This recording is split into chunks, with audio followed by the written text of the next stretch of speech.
fantasy world, you know? Like, I feel like today we have to create this fantasy That's world. right. That's what I wanted to say. To see something beautiful, but this is just like the magic in your everyday, not only in your everyday life, but like it's literally in front of us, and it's in us and our souls and our history and our ancestry. It's magical if we look back and not forget it and not demonize the past. It's there, and we have so much to learn from it. And what's going to happen? You're waiting for something, an event to occur, but fundamentally what he's drawing our attention to is that is the event, because that is life, that is the cosmos. It's just on a smaller scale, but it doesn't make it. Yeah.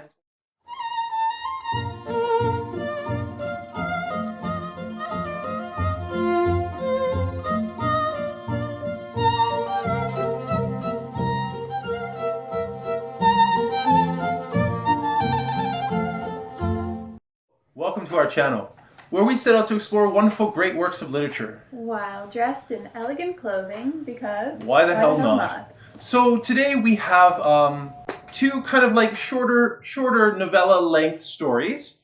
And the first one that we wanted to cover is, I think it was this one, Dostoevsky's The Eternal Husband, in Russian, Вечный муж. And so essentially this is going to be a very psychological thriller in a sense.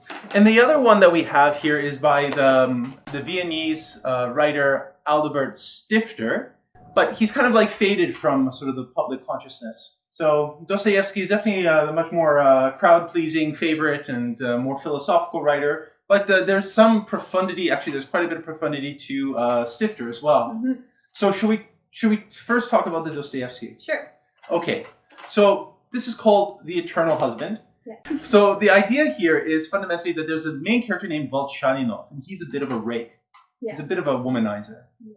A bit of a eternal bachelor, if you want to make the polar opposite to the eternal husband, who's completely the opposite in terms of... in like a high social class. Yeah. Where he'd like to go to all the like socialite parties. Yeah, and he's a landowner, so you but not a well-off landowner. No, he like blew a lot of his savings on gambling and drinking, and I'm sure womanizing. Well, so essentially what happened was he's going around town doing this lawsuit that he's engaged in regarding exactly some sort of land transfer or whatever he's involved in St. Petersburg, and he starts to see a person, a familiar face, a somewhat familiar face, with a hat, wearing a black hat with a black crepe. Was it black? I don't remember. I just know it was crepe. There was, I think it was like for mourning. I think that's kind of like the idea of the black, right? And this man keeps on appearing everywhere around where he's going on the streets or through buildings or whatever the case might be. He sees this gentleman almost like a phantom haunting him.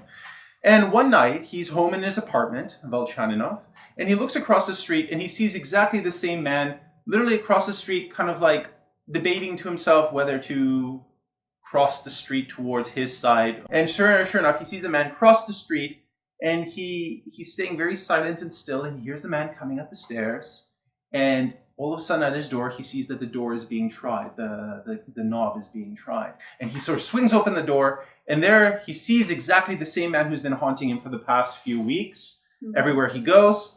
And who is this? His name is Pavel Pavlovich. And Pavel Pavlovich once had him over, Volchaninov over, as a friend, as an acquaintance, to his estate or to his place many years ago. And at this time, this Pavel Pavlovich had a wife. And of course, the wife and this Volchaninov had an affair secretly. And the whole story revolves around this idea of, does Pavel know about this affair? And Volchaninov is kind of like at his wit's ends to figure out what Pavel wants from him. Is he trying to punish him? What's the situation? Yeah.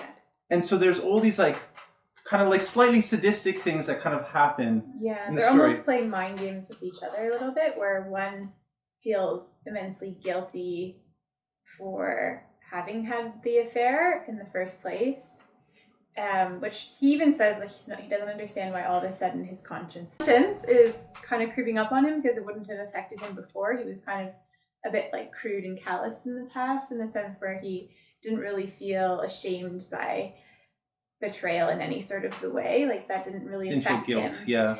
But all of a sudden he's getting this new sense of guilt, and he's like, is this age? Is this what happens?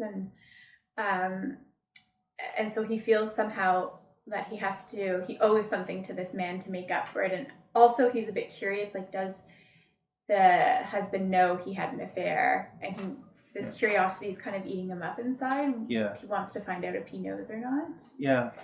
And so there's this weird kind of sadistic Dance. relationship. Yeah, because it's like he feels guilty, so he's acting not necessarily out of genuine kindness to this man. Yeah. But he's doing like somewhat nice gestures for this guy in pretending that it's out of, true sense of brotherly love and like helping this poor man out who lost his wife.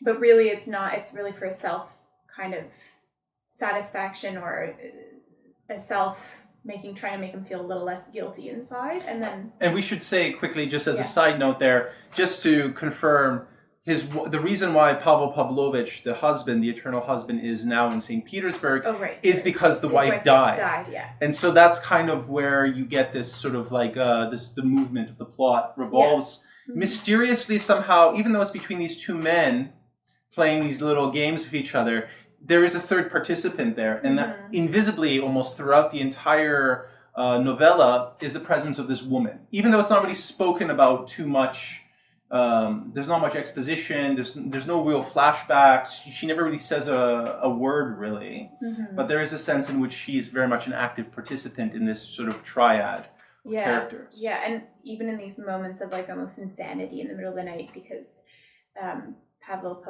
Pavlovich is like never sleeps. He like kind of is an insomniac, and so in the middle of the night there's this presence, and he goes a bit insane and tries to murder Volchaninov. And so you're like, is part of the presence like his own guilt for his treatment of his wife, because he wasn't necessarily the greatest husband either, right? And so she's kind of, there's this eerie presence, and you don't know whether that's just in memory or if there actually is something there in the background. And then there's also a daughter involved, and they use her as a manipulative tool as well. So Volchaninov comes in at one day to the apartment of Pavel, where he's staying in this hotel, and he sees, he's talking severely and brutally to this young girl, and it's assumed that this is obviously his daughter, which it is, technically speaking. But what Volchaninov realizes is this daughter looks strikingly similar to himself, has a lot of his features.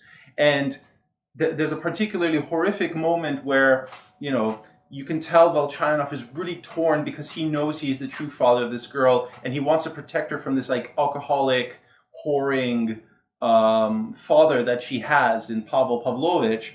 And he's doing everything in his power and all of his connections to get her set up in like a friend's home that they'll take care of her, and they have lots of children where she would play, who she should play with. Like, he wants to save her, but in a sense, like, I think that ends up being a failed. Yeah, because the girl was very, again, also in this kind of weird codependent relationship with her father, and she's like, I'll only go if you promise that I'll see my father. And of course, Volchaninov promises, of course he'll come, within the first few days when you're there and you're settled, we'll bring him over. And then coincidentally, every time Volchaninov goes to pick up Pavlo, he's not there.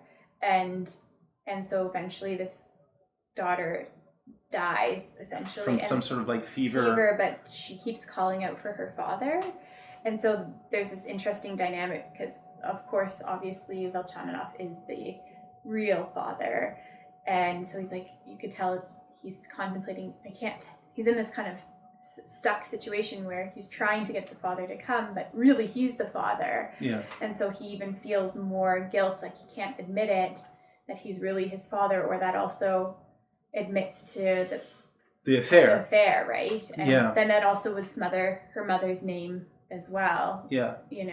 And so, Pavel Pavlovich, so it turns out the reason why Volchaninov and Pavel's wife, the relationship ended, was because she actually went for a younger man who was an army officer.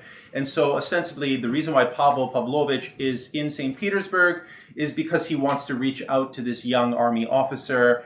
And mysteriously sometimes like the officer dies as well, right? So Mhm. it's never really divulged how like fully how he died, or Dog's sorry, barking. dog's on edge. So anyway, it's a really fascinating psychological story, and what's interesting about this, it's not like any other like traditional Dostoevsky novels you've read. Hmm. The Idiot was kind of a little bit difficult to read in the sense that it was almost like stream of consciousness. There isn't really much of a narrative structure. There isn't very much of a lot of it was very disjointed, and he's kind of like playing with these ideas and characters as he's writing it. And this is completely different because this is classically like plot driven, Mhm. very structured in a very classical sense. So if you've tried Dostoevsky and you just put it down because you're like, this is way too much, all at once, this is more what you would find in maybe a story of his, like The Gambler. The Gambler is another one that has kind of this classic narrative, 19th century narrative plot that actually is easy to read, the structure, I should say. Yeah, it was very easy to read. Yeah. Mhm. So definitely recommend this one. Let's move on to the next one before we rate these, right? This one, oh my gosh, I thought it was such a delight. So what's it called? It's called Motley Stones. Do you want to say his name? So, I have a hard time with these. I call Aldabert Stifter. Aldabert Stifter, yeah. And he was born in 1805 and he died in 1868.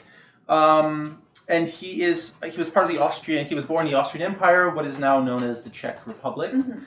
I thank you, Rupert, for making yourself presence felt. So essentially, this is a collection of, I would say, less than 10 stories. Yeah. Less than 10 stories, and each one is named after a type of stone. Yeah, and it kind or gemstone. And I really like his kind of introduction of it, which talk about that. Yeah, so the introduction is kind of his. So they call him almost like a landscape romantic type of narrative. Yeah.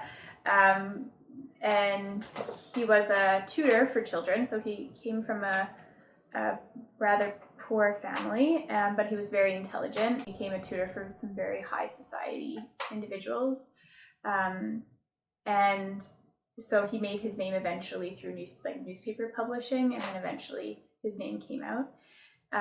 But he recalls the story of his childhood and how he would wander off into these fields on his own as a child, and he loved to collect things, especially stones. And he would say that he just fell in love with the way that the light would catch the stone, the shape of the stones, how represented both. It just was so fitting in where they would lie. And occasionally he'd pick up a piece of glass and brought it home, and he would show his parents, and they'd be like, well, it's just a piece of glass, nothing important. He's like, but it was so magical how the light reflected into it, and it cast this beautiful light that you could see throughout the whole landscape. And so he says until this day, and he's an older man at this point when he wrote this novel, that even as an adult, he still goes out and picks up these stones and collects them and keeps them as treasures, and draws them. And he was taught how to paint them so that certain lights would come out onto them, or it would enhance certain features of the stone.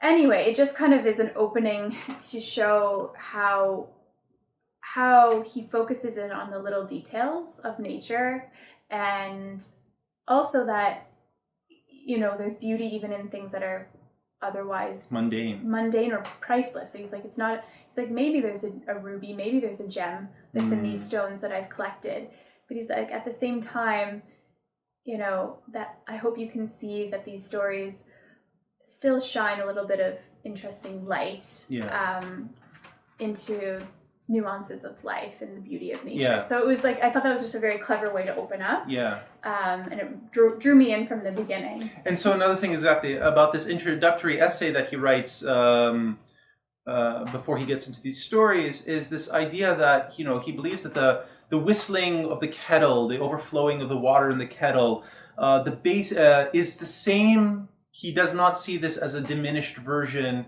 of, it doesn't consider it mundane or banal. He considers it still part of the cosmic movements and flux. And the exploding of a volcano or the thunder and crashing of lightning and storms. These are all grand gestures, but there's tiny gestures in our everyday life. Exactly like the kettle boiling over, the sound of like oil popping on a pan, or the light reflecting on a piece of glass, or light reflecting on glass. Like all of these things are intimations of that grander cosmic scheme, that grander cosmic sort of unfolding. And a lot of his stories, I should just say here, you can see that a lot of his 20th century admirers were Thomas Mann, Franz Kafka, Karl Kraus, Friedrich Nietzsche, Martin Heidegger, Hannah Arendt, Walter Benjamin, Hermann Hesse, all these different very famous, incredibly famous and philosophical writers and literateurs, I guess. Like, they admired him and they respected him greatly. But if you were to actually just come to this stories with a sense of like, okay, where's the plot? Like, just like the last one, it's a psychological thriller, it has pacing, it has intensity. This is the complete, obverse of that. It's like the complete opposite. It's so, when you read it and you're looking for something titillating or something exciting, you're not going to find it so much in its obvious manifestation. It's not a bombastic, loud, dramatic thing. So beautiful though. It's like it's all the quiet moments in your life that you appreciate, but then the profundity behind it of how it's a story of your ancestry. It's a story of suffering, of plague, of a lesson of particularly that first story called Granite. Yeah, the first story in particular, but it's also other stories are also about a feud between two towns and how it ends up impacting children and almost killing them in the end, or the true hero in this world is someone who maybe doesn't have the greatest intelligence in the world. I'm thinking of the one with the priest, and but in his purity of spirit and true genuineness of helping the innocent, and without any sort of desire for remuneration from it. And how he dies almost poor, but in the end he's celebrated, at a very profound level. There's just, these are, I'm kind of summarizing it so little, but it's the essence of the story is so beautifully painted, like a landscape painting. It is. There's no other way to describe it, but you get immersed in the beauty of how he draws it out slowly, and each character unwinds their purpose, and there's a lot to reflect upon. It doesn't really tell you exactly what the moral is. There's a lot to reflect on afterwards. It's so beautiful. And I do think this is going to sound pompous, but I think it's actually very true. I think the person who truly appreciates this work is a connoisseur. Like, there's a fine sensibility to enjoy this. And I don't mean a sensibility that like high-mindedness, not at all. But you have to not take the story at face value. You have to not go for the cheap thrills. Like, everything about this is subtle. It's the subtlety of subtleness. Like, there's absolutely, like, almost like if you just glaze your eyes and you're reading it kind of like whatever, like very much like any other book, you just want to get through to the next page, you're going to miss all the different intricacies of it and the fine shadows and plays on color in this writing. Something you sit with and you savor. It's just like the moments it's capturing are moments you're supposed to savor and cherish, and I feel like they're those fragments in life where all of a sudden that person you're speaking to is really listening. And it's a connection between someone's soul and their ancestry and their I don't know how else to explain it. It's been a long time since I've read a book that's truly brought me to tears. Where you don't feel the ego of the author in it. It's simply an unfolding of a beautiful moment. Mindful and beautiful moment. I think the word mindfulness is kind of overused, but it's like in today's modern world, it would be truly like moments of mindfulness. That's the best way to put it. But it's I feel like that term's overused these days. No, you're absolutely right. You're absolutely right. I think one of the things I just wanted to talk about as well. One of his stories was in this collection. It's called Rock Crystal, and it's about like a brother and sister, and they end up, they go from their grandmother's house to their parents' house, back and forth. But I think sorry, I don't want to interrupt, but I think one of the that's the story I was talking about, where it's almost like an alienation of two towns. So, the parents of this child, the mother, I think it was, came from another town on the other side of the mountain, and she never really fully belonged to her husband's town, and so as a result, her children also were never really welcomed into the town.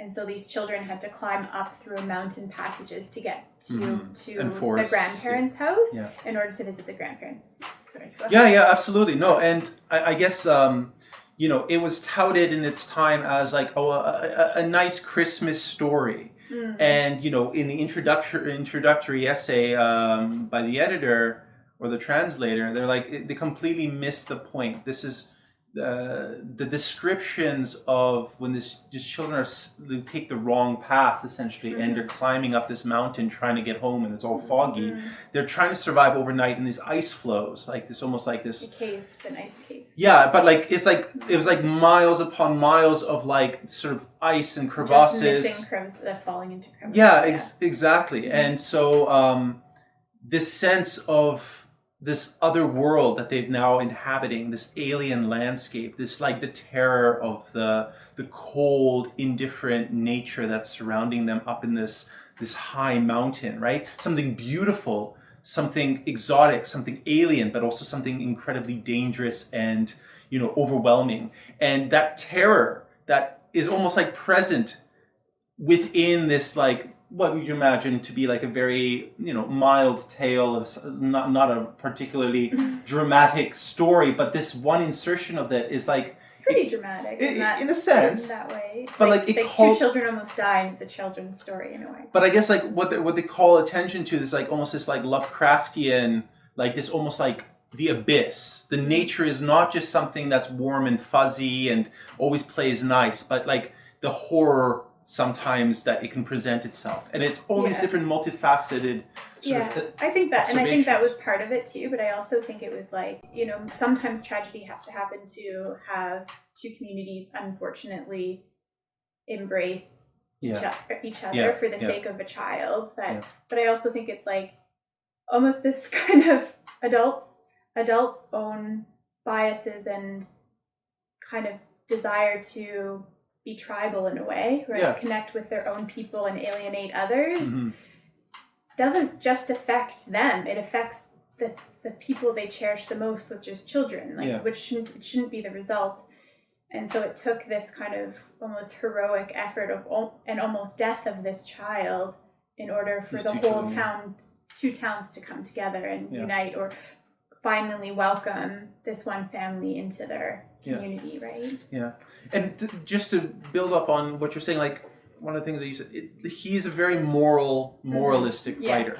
Yeah. Like these all have, and he's not going to beat you to death with the moralism. No, they're very nuanced. They're very nuanced, right? He's not going to like, chew it for you and like, you're going to have to take it exactly as he dishes it out, right? But like the idea is like, he had a lot of interest in teaching and the next generation, and like having upright sort of stories and morality to like promulgate. A very 19th century, late 19th century. Mm-hmm. And just on a side note, like his philosophical or cultural approach was very much, he viewed sort of culture almost as a garden that must be tended, that must be nurtured, mm-hmm. and that all the different arts and disciplines, whether it's science, the visual arts, literature, all of these things come together into this beautiful sort of enclosed secret garden, if you will, to nurture the soul and to bring it up and uplift it. So it's very much a late 19th century viewpoint. And then what happened in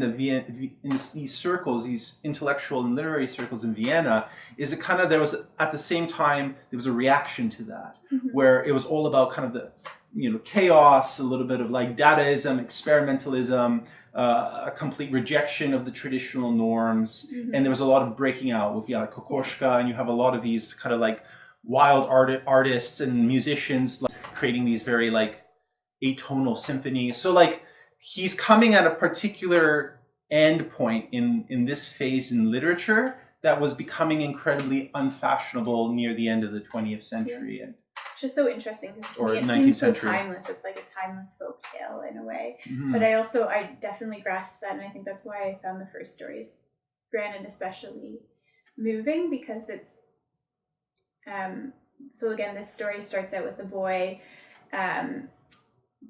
getting kind of in trouble outside. So he's, some sort of carriage comes by and covers him in tar, and then a local tar man comes and paints his foot, covers his feet in tar, and then he goes into his house and covers his whole house in the linens and bed sheets with tar. And his mom gets and his mom, of course, just sees this mess and thinks he's being a naughty boy, and so punishes him. And so then he's sitting outside and kind of to himself and upset because he didn't intentionally make the whole house messy, and yet he was quite severely like punished for it. And then the grandfather comes by and he's just like, what are you doing over here, right? But like that moment as a child where someone for once doesn't just assume what has happened is the truth, and sits and listens to his little side of the story, and then says, and it's our instinct again as humans and even as little kids to put the blame on the tar man for covering his feet. And he says, yeah, but the tar man, like, he just thinks it's a funny joke. He didn't know you'd go into the house and mess it all up, right? Yeah. So the grandfather was just this very like wise and loving person, and he said, okay, we'll just tidy you up. And so he cleans him up and gives him the space that he needs to grieve. Like, it was very obvious that he both was there, but then left him to grieve, left the little boy to like sit and contemplate for himself. Yeah. And then together they go on this journey up into the mountains, and the grandfather retells all these stories about the plague and how almost humanity in these areas are almost completely wiped out from the plague, and they almost lost all their history, and how people had to go up into the mountains and make a living out of tar and make a living out of things that their family might look down upon. And so he kind of is this all-seeing, all-loving, really truly present person. And again, just going back to what you were saying, that it was very much about, let's not forget the past, that by remembering the past, it keeps us connected to all people. And that through suffering, through the plague, love came about too. That, he told this story of how these two children, their parents both died from the plague, and the one boy was able to survive because his family had lived in the woods, and so he was taught quite well. But there was a girl, he finds a little young girl in the mountains dying, and his instinct, even as a little boy, was to care for this little girl. And it's this really moving story about how he brings her back to life. And the grandfather's just retelling all these beautiful stories about their history of people. Mm-hmm. And so it just, again, and then they go back down and he eats dinner. And then, as the dad said, the mother forgot about everything. And, they were just happy that the little boy was back. So. But you should tell them. So what's the title of this story? Oh, it's Granite. And the ending too is that they kind of end their journey up the mountains on the other side on a almost like a gravestone. And you drew the connection. I drew the connection that it's, again, kind of that let's not take our ancestry for granted, right? That they have lessons to learn, and that history is important to remember. And tombstones are made typically to last and to remind you of the beloved who have passed. Yeah, mm-hmm. Yeah. No, it was very beautiful, and each story adds something different. Mm-hmm. Very different. They're all very different stories, and they're all named different stones. Yeah. So shall we review these? Yeah. Okay. What are we going to do for this one? I'll give it a 4.6. I quite liked it. Oh, good. Mm-hmm. I was going to give it a 4.3, but 4.6, that's pretty good. Yeah, I like that one. Yeah. All right. I know what you're going to rate this one. 5. 5? I love this one. Yeah. I'm going to rate this a 4.7. I think it was an excellent book, and I know you cried. I didn't cry. But that would have probably pushed me over to a 5. But it's because I love folk tales, and I love, I just find that we lose the magic of, magic in adult books. We kind of have this, again, it's about the kind of crude world. I find in adult books there's a lot about the cynical aspect of life, but there was something, so it was a child's story, but in the traditional sense. It was It wasn't just this happy-go-lucky, no essence, no moral, no nothing in the end. It was the true sense of a folk tale, which has magic in not even fictitious fantasy world, you know? Like, I feel like today we have to create this fantasy That's world. right. That's what I wanted to say. To see something beautiful, but Mag- this is just like the magic in your everyday, Yeah. not only in your everyday life, but like it's literally in front of us, and it's in us and our souls and our history and Yeah. our ancestry. It's magical. Yeah, it's if all- we look back and not forget it and not demonize the past, it's there, and we have so much to learn from it. Absolutely. Anyway, that's why I felt And like it was so moving. You're exactly right, and like we create all these different books about magical lands, but it's so overdone. It's like kind of like ugh, it has cringy. yeah, and it's just like it's finding the magic in the everyday, and that's why all of his characters, no one's a superstar, no one's like a amazing aristocrat who's like world traveling. No, these are all very simple people doing their simple everyday routines. And when you read it, you're like, oh, that's pretty like dry. Like, well, okay, what's gonna happen? What's gonna happen? You're waiting for something, an event to occur, but fundamentally what he's drawing our attention to is that is the event, because that is life, that is the cosmos. It's just on a smaller scale, but it doesn't make it, right? yeah, it's also how you look at it. And it's like you don't have to have a million rubies to make it. And again, it kind of, even just the story about the priest, it was like he even makes almost in a way like his innocence and his purity was like very naive too. Like he ended up saving all of his money, getting being robbed like 3 times, and still having like not like saving everything, like literally to the point where he re-wore the same clothes almost his entire life. And it was saving it all to make a school for children. And he had all these high hopes that his fortune would like be enough to pay all the teachers so that the children wouldn't have to cross this river that would, was really risky of them dying, and all these like lofty dreams. And really he didn't have enough to even really make like a door, like he had nothing. And yet the story of his sacrifice to make all of that for the kids inspired the entire city and those who were wealthy to make his dream possible. So like his dream still came true, even though not through his own means necessarily. It's just through the beauty of his means, of his sacrifice, his spirit. I thought even that was like quite. I feel like that happens sometimes in this world where,